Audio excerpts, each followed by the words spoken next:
ملتا ہے در سے آخرت سے ان واقعات سے، سیکھیں سبق سکھاؤ اکابری کی حیات سے۔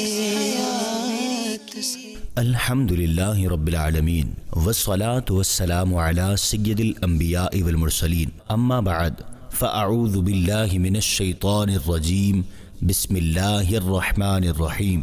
الصلاة والسلام علیک یا رسول اللہ، الصلاة والسلام علیک یا حبیب اللہ، الصلاة والسلام علیک یا نبی اللہ، وعلی آلک واصحابک یا نور اللہ۔ پیارے اسلامی بھائیوں اور مدری چینل کے ناظرین، پروگرام ہے ایک قصہ ایک سبق، اور آج ہم آپ کے سامنے اللہ پاک کے آخری نبی صلی اللہ علیہ وآلہ وسلم کے تعمیر کعبہ سے متعلق ایک بہترین واقعہ سنیں گے۔ آئیے سب سے پہلے درود پاک کی فضیلت سنتے ہیں۔ درود پاک کی فضیلت۔ آقا صلی اللہ تعالی علیہ وآلہ وصحبہ وسلم کا فرمان ہے، حوض کوثر پر کچھ لوگ آئیں گے جنہیں میں کثرت درود کے سبب پہچان لوں گا۔ صلو علی الحبیب صلی اللہ علی محمد۔ کعبہ کی تعمیر اللہ پاک کے آخری نبی صلی اللہ علیہ وآلہ وسلم کے سچ بولنے اور امانت و دیانت کی وجہ سے اللہ پاک نے آپ صلی اللہ علیہ وآلہ وسلم کو عرب میں بہت مقبول بنا دیا۔ اللہ پاک نے آپ کو ایسی عقل سلیم عطا فرمائی کہ کم عمری میں ہی آپ صلی اللہ علیہ وآلہ وسلم نے عرب کے بڑے بڑے سرداروں کے جھگڑوں کا لاجواب فیصلہ فرما دیا، اور بڑے بڑے دانشوروں اور سرداروں نے اس فیصلے کی عظمت کے آگے سر جھکا دیا۔ سب نے بالاتفاق آپ صلی اللہ علیہ وآلہ وسلم کو اپنا حاکم اور سردار اعظم تسلیم کر لیا۔ اس قسم کا ایک واقعہ تعمیر کعبہ کے وقت پیش آیا۔ جب آپ صلی اللہ علیہ وآلہ وسلم کی عمر 35 برس کی ہوئی تو زوردار بارش سے حرم کعبہ میں ایسا عظیم سیلاب آ گیا کہ کعبہ کی عمارت بالکل ہی منہدم ہو گئی۔ حضرت ابراہیم و حضرت اسماعیل علیہ السلام کا بنایا ہوا کعبہ بہت پرانا ہو چکا تھا۔ اعمال کا قبیلہ جرہم اور قصی وغیرہ اپنے اپنے وقتوں میں اس کعبہ کی تعمیر و مرمت کرتے رہے تھے، مگر عمارت اونچائی پر نہیں تھی، اس لیے اکثر حرم کعبہ میں سیلاب آ جاتا تھا۔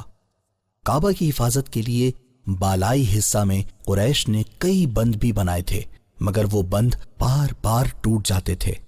اس لیے قریش نے یہ طے کیا کہ عمارت کو شہید کر کے پھر سے کعبہ کی ایک مضبوط عمارت بنائی جائے جس کا دروازہ بلند ہو اور چھت بھی ہو۔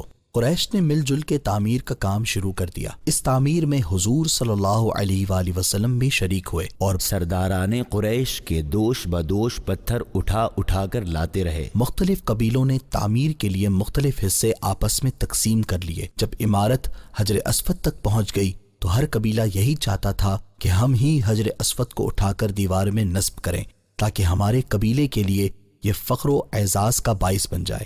اس کشمکش میں 4 دن گزر گئے اور کچھ فیصلہ نہیں ہو پایا۔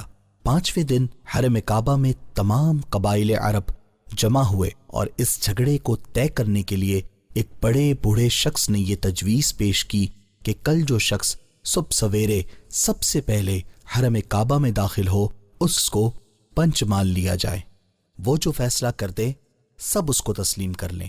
سب نے یہ بات مان لی۔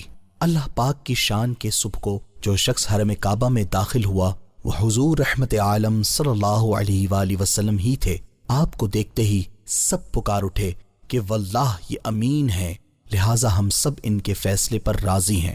آپ صلی اللہ علیہ وآلہ وسلم نے اس جھگڑے کو اس طرح حل فرمایا کہ پہلے آپ نے یہ حکم دیا کہ جس قبیلے کے لوگ حجر اسود کو اس کے مقام پر رکھنا چاہتے ہیں ان کا ایک ایک سردار چن لیا جائے۔ ہر قبیلہ والوں نے اپنا اپنا سردار چن لیا۔ پھر حضور صلی اللہ علیہ وآلہ وسلم نے اپنی چادر مبارک کو بچھا کر حجر اسود کو اس پر رکھا اور سرداروں کو حکم دیا کہ سب لوگ اس چادر کو تھام کر مقدس پتھر کو اٹھائیں۔ سب سرداروں نے چادر کو اٹھایا، اور جب حجر اسود اپنے مقام تک پہنچ گیا تو حضور صلی اللہ علیہ وآلہ وسلم نے اپنے متبرک ہاتھوں سے اس مقدس پتھر کو اٹھا کر اس کی جگہ پر رکھ دیا۔ اس طرح ایک ایسی خون ریز لڑائی ٹل گئی جس کے نتیجے میں نامعلوم کتنا خون خرابہ ہوتا۔ خانہ کعبہ کی عمارت بن گئی، لیکن تعمیر کے لیے جو سامان جمع کیا گیا تھا وہ کم پڑ گیا، اس لیے ایک طرف کا کچھ حصہ باہر چھوڑ کر نئی بنیاد قائم کر کے چھوٹا سا کعبہ بنا لیا گیا۔ کعبہ معظمہ کا یہی حصہ جس کو قریش نے عمارت سے باہر چھوڑ دیا حتیم کہلاتا ہے، جس میں کعبہ معظمہ کی چھت کا پرنالہ گرتا ہے۔ پیارے اسلامی بھائیوں، اس واقعے سے ہمیں یہ سیکھنے کو ملا کہ اگر دانائی سے کسی جھگڑے کو حل کرنے کی طرف توجہ کی جائے تو بہت بڑے نقصانات سے بچا جا سکتا ہے۔ کسی بھی قسم کا جھگڑا ہو، اس کا ایسا حل نکالنے کی کوشش کرنی چاہیے کہ مسئلہ بھی حل ہو جائے اور کسی کو برا بھی نہ لگے۔ اللہ پاک ہمیں ہر قسم کے چھوٹے بڑے جھگڑوں اور لڑائیوں سے محفوظ فرمائے۔ آئیے اب سنتے ہیں کہ خانہ کعبہ کتنی بار تعمیر کیا گیا۔ کعبہ کتنی بار تعمیر کیا گیا؟ حضرت علامہ جلال الدین سیوطی رحمۃ اللہ علیہ نے تاریخ مکہ میں تحریر فرمایا ہے کہ خانہ کعبہ 10 مرتبہ تعمیر کیا گیا۔ نمبر 1، سب سے پہلے فرشتوں نے ٹھیک بیت المعمور کی سیدھ میں زمین پر خانہ کعبہ کو بنایا۔ نمبر 2، پھر حضرت آدم علیہ السلام نے اس کی تعمیر فرمائی۔ نمبر 3، اس کے بعد حضرت آدم علیہ السلام کے فرزندوں نے اس عمارت کو بنایا۔ نمبر 4، اس کے بعد حضرت ابراہیم خلیل اللہ و حضرت اسماعیل علیہم الصلاۃ والسلام نے اس مقدس گھر کو تعمیر کیا، جس کا تذکرہ قرآن مجید میں ہے۔ نمبر 5، قوم عمالقہ نے تعمیر کیا۔ نمبر 6، اس کے بعد قبیلہ جرہم نے اس کی عمارت بنائی۔ نمبر 7، قریش کے موری سے اعلیٰ قصی بن قلاب نے تعمیر کیا۔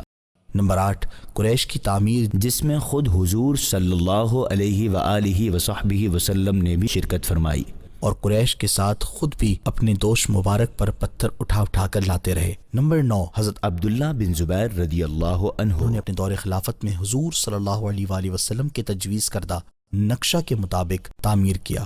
حتیم کی زمین کو کعبہ میں داخل کر دیا اور دروازہ سطح زمین کے برابر نیچا رکھا، اور ایک دروازہ مشرق کی جانب اور ایک دروازہ مغرب کی سمت بنا دیا۔ نمبر 10، عبد الملک بن مروان اموی کہ ظالم گورنر حجاج بن یوسف ثقفی نے حضرت عبداللہ بن زبیر رضی اللہ عنہ کو شہید کر دیا اور ان کے بنائے ہوئے کعبہ کو اٹھا دیا، اور پھر زمانہ جاہلیت کے نقشے کے مطابق کعبہ بنا دیا جو آج تک موجود ہے۔